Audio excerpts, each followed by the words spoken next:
This is the Big O Show. This is the Big O Show. We are ready to rock. There he is, the legend that is Manny Navarro. Follow him on Twitter, and that's at Manny_Navarro. How you doing, my man? You feeling good?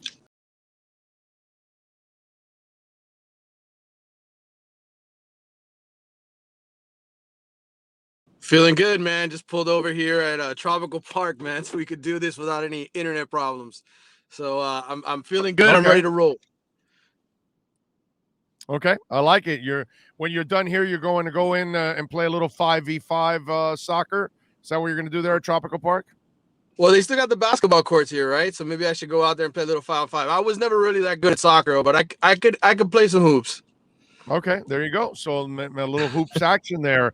I used to play softball there all the time. We our what was that? What was our name? The something brew. Oh man, it had something to do with beer. Okay. The brew crew. The brew crew. Yes. There you go. Of course, there was beer flowing before, during, and after the game. Beer league softball is the best. Man. Yeah, bro. Come on. I mean, it's like when I go golfing. I got a cigar in one hand and I got a beer, and then once in a while I got to figure out how to put it down so I can hit the club, get the club and hit the ball and spray it somewhere. Like I really give a shit where the ball goes. I just give me back my beer, my cigar, and I'll just have fun for the rest of the day. So anyway, all right. So what isn't fun is De'Aaron King, unfortunately, opting or not opting for surgery. I'm not sure because they put out that he opted for surgery, and then De'Aaron King retweeted opted ? So yeah, what the hell's going on, dude? Yeah, so here's the deal. I wrote opted because obviously if you're going to have surgery, you got to be okay with it, right? You got to say, okay, I'm going to have surgery. Somewhere in all of that, in my little tweet or my headline, people started to get this idea that like either Manny forced him to have surgery or that De'Aaron could have returned to play. I don't know. I know De'Aaron messaged me directly. It was like, dude, can you please change the headline? Can you do something to help me here? Because people think that I like quit on the team, that I finally decided I'm just going to have surgery and not play the rest of the year. And I'm like, okay, I'll clean up whatever needs to be cleaned up here because I don't want there to be any misinterpretation. So this is the truth. The truth is the dude went and got a bunch of second opinions, not only here in South Florida, but back home in Houston, to look at his shoulder, to see if he could play in any way, shape, or form. They told him multiple times, doctors told him multiple times, if you're going to play football again, period, you need to have surgery. So that's what happened. That's the deal. Point blank. Manny Diaz didn't tell any lies. De'Aaron King didn't tell any lies. And for whatever reason, that word opt just created a lot of confusion. And Big O, there's a lot of people who just want Manny Diaz fired. So any way they could use the English language to say, hey, Manny Diaz is screwing this situation up, that's kind of what my impression of what happened yesterday was. But the bottom line is the dude opted not to have surgery right away because he wanted to get second opinions. And in the end, he had no choice but to have surgery. So that's what happened. I hope that clears it up. I don't know. And anybody that goes after De'Aaron King, you're a first-class asshole.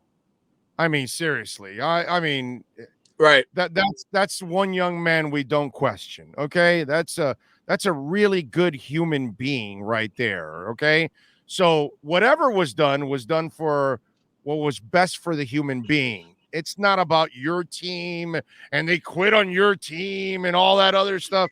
If anything, what we have to do, Manny, is feel bad for De'Aaron because I feel terrible that he gave up his eligibility and his body to this coach and this program. That's really what I feel bad for when it comes to De'Aaron King, because De'Aaron King gave you his all, and I don't feel like everybody else met him halfway.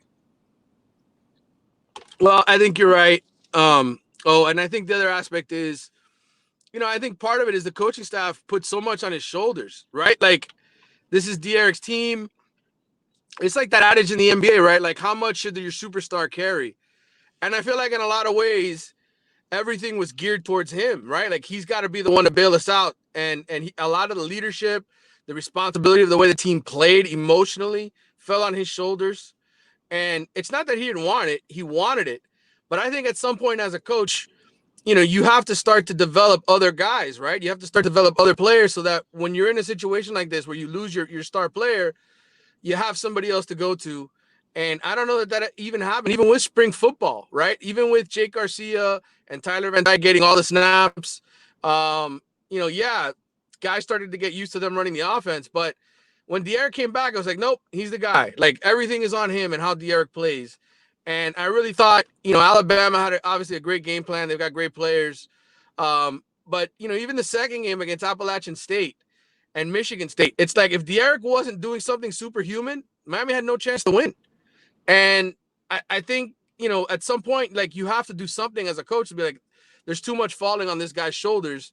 And from that regard is what I wrote. And what my opinion was, is they're putting too much on him to save this team. And we'll see now over these next 7 games, right? Like, can they adjust to this being quote unquote Tyler Van Dyke's team? Can they build the offense around Tyler Van Dyke and what they've got, the healthy players that they do have? I know most Hurricanes fans have already checked out. Like they don't care about the rest of the season, right? They're just like, when does Manny Diaz get fired? But the bottom line is these players, like you're not going to go into the transfer portal and bring in 60 new guys, right? Like these are the guys that are going to be here for the next few years. So it's important. It's important that Tyler Van Dyke and Jake Garcia, whenever he gets back, that we start to see something from them, because this is the future at Miami. The De'Aaron King era is over, and this is the future at Miami. And let's see what Rhett Lashley can do with these guys, because until Manny Diaz gets fired, until Rhett Lashley gets fired, until there's changes here, this is what you got. And if you're a Hurricanes fan, you still got to root for these guys. You still got to root for these players to do something. Definitely. No, I'm definitely rooting for them and hoping for the best. Do you know of any changes that are going to be made heading into this week now that they've had so much time off? Usually these are when changes are made. Yeah, I mean, look, I think offensive line-wise, they're basically down to 6 guys, right? They started the year with 9 or 10. Corey Gaynor's now out for the year. You know, so you're going to have Ja'Kai Clark at center. To me, that changes the dynamic quite a bit, because even though Corey Gaynor is, you know, a guy with a lot of starts, he didn't play very well. And Ja'Kai Clark was always sort of seen as the center of the future. I think they could play better. I think they might do a better job picking up the blitz. I think they might do a better job with Ja'Kai under center, adjusting. So from an offensive line perspective, I think that the musical chairs game is over. I think Jared Williams is going to be your right tackle the rest of the year. And I think Justice Oluwaseun, who was kind of the first guy off the bench against Alabama, when they pulled DJ Scaife out of the lineup and started moving guys around, I think he is the 6th man now. And so you have a 5-man line. You got Devon Donaldson out there. Hey, it's your job, big boy. Show up every week and play. You got DJ Scaife at right guard, and then you got Zion at left tackle. As long as nobody gets injured, I'm assuming that moving forward, this is going to be their 5 guys, and they're going to just hope that they build the right kind of chemistry. I thought in the second half against Virginia, they played a lot better than they did in the first half as a line. Now, is that going to carry over against the rest of the ACC? We'll see. But they did score 21 points in the second half of that game. They did move the football, and they had a chance to win. They just missed the kick. So against this weak-ass ACC, they might be able to score some points. We'll see. Well, let's hope so, dude. I mean, that would be fantastic if they're I mean, we need to start seeing some positive, you know, signs. And you just mentioned it now. It's a new era now with the two young QBs.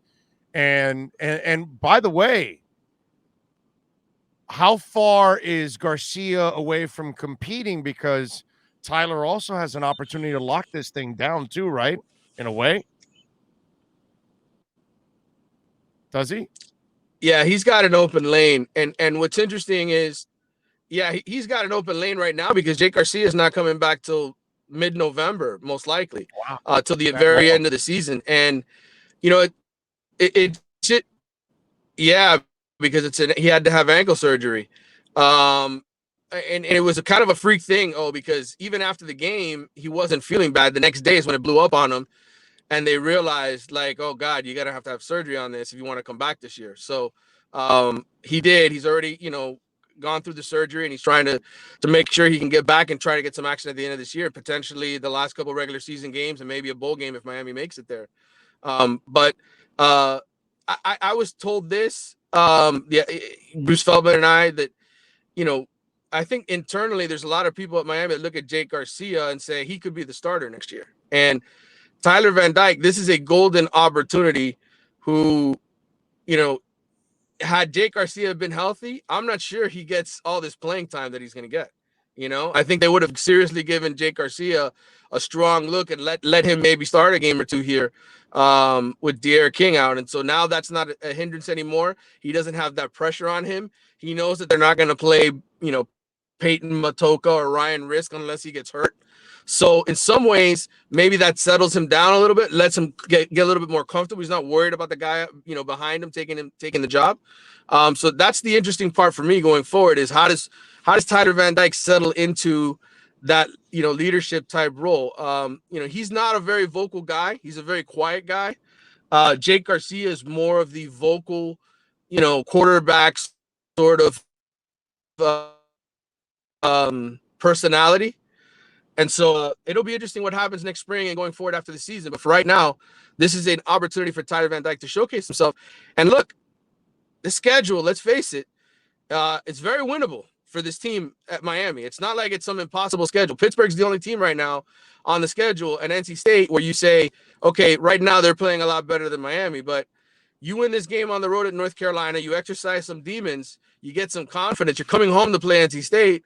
Like, this thing can turn around quickly if Tyler Van Dyke and the offense get going. And so this is a perfect opportunity in my mind for him to say, hey, Jake Garcia might have a bigger personality than I do, but I can help this team win. Stick with me.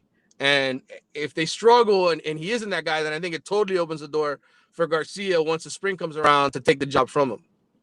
Okay. All right. Because I'm thinking, cynical me, if he goes and plays well this year, and then they still say, well, we're going to open up the competition, he's like, F that, dude, I played well. Transfer portal, I'm out of here. I showcased my skills. People know I can play. Somebody will take me. You know what I mean? That's just the cynical in me thinking, like, if this kid balls out, but then at the end of the year they tell him, well, we're going to open up the competition. You didn't win the job. You know how these kids are. I don't know how Van Dyke is. He might say, oh no, screw that, dude. I earned it. I played well. Why is it? No, I'm out of here. You know what I mean? Right. Any chance of that? Well, look, I think, I think any kid can do that. Oh, I mean, this is just the world we live in now where the transfer portal is the perfect free agency, right? I mean, anybody can just take off and say, well, I'm not happy that I didn't solidify a job, right? Like, look, I think there's a reason why all of a sudden you're hearing the coaches talk so much about Leonard Taylor, right? The defensive tackle. Oh, we got him 21 snaps against Virginia. He's going to start playing more. Well, why do you think they're doing that? Why do you think some freshman who played 21 snaps at defensive tackle is all of a sudden a point of contention? Because the coaches know, if I don't play this guy, this 5-star recruit, even if he says all the right things to the media, which is, I know I'm not playing because I don't know the playbook yet. Like, they know I can't afford to lose this guy. And so there is some pandering and some thought process to, depth charts, like the depth charts that they put out. Like, part of that is making sure that messages are delivered. Hey, you're a priority to us. We're going to play you. Those type of things. All right. As we try to finish out this season and hopefully more of a positive, are you hearing anything? I don't think they're going to fire either of these guys when it's all said and done. Knowing them, they'll probably hang on and give them one more year to kind of redeem themselves. But you're much closer than we are to the program. What are you hearing? Well, listen, I haven't heard anybody yet say Blake James is going to be fired. I've heard everybody say Manny Diaz could potentially be fired if this team, this whole thing runs away from him. Obviously the fans are saying get rid of Blake James and get rid of Manny Diaz, but internally, I haven't heard anybody say, "Oh, Blake James is definitely going to be out, and this is the guy who's going to." Like, I don't sense that there's any plan yet of how they're going to make changes to this, and until there's plans in place, like, hey, this is the coach we want, this is the athletic director that we want. Like, until we get to that point, it's hard to say that either of them are going to lose their jobs. Oh, it just is. Right. Yeah. That's tough. All right. Good stuff as always, my There's brother. no alternatives. Like, when there's somebody in, when there's some, I was just gonna say, when there's guys in waiting, it's a different deal. When you start to hear names, it's a different deal. Right now, there's no sort of, hey, this is the guy that they're targeting. Once I hear that, it might be different. So no Luke Fickell.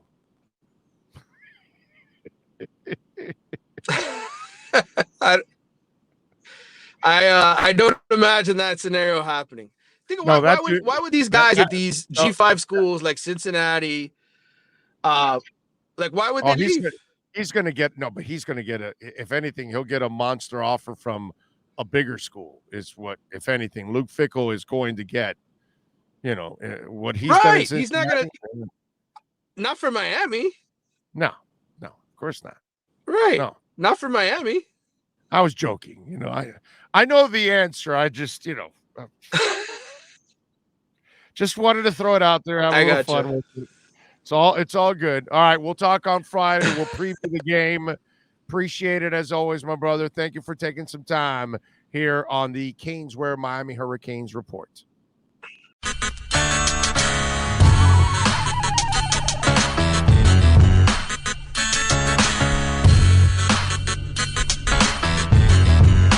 This is the Big O Show. This is the Big O Show.